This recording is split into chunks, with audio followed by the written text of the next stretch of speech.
value honest, grown-up sexual health discussions, please subscribe. I welcome you. Thanks.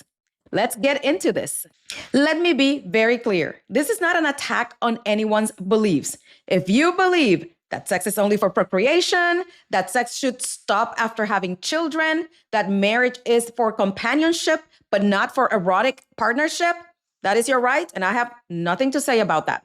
But here is what is not ethical or right.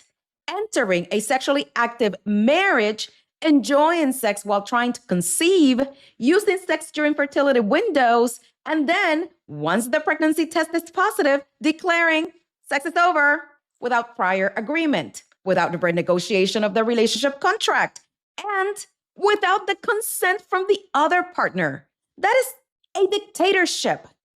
And we've already talked about this. When the sexual agreement changes silently, you're not in a dry spell, you're in a silent contract change. Let me share a true story.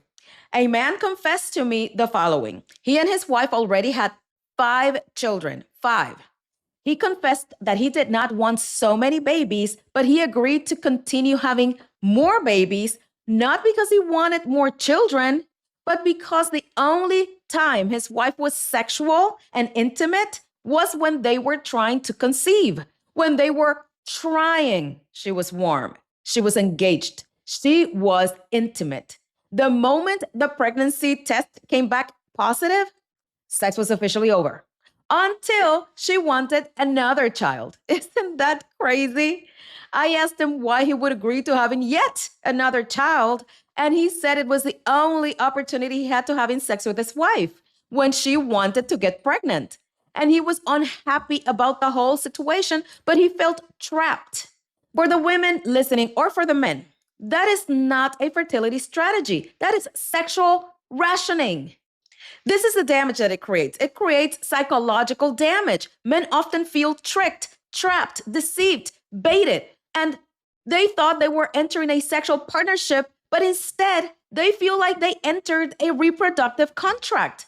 And once reproduction is complete, they're expected to remain monogamous and celibate indefinitely, without discussion, without consent, without choice.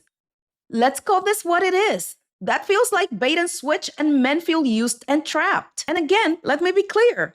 The belief itself is not wrong, but you must choose a partner who shares your belief.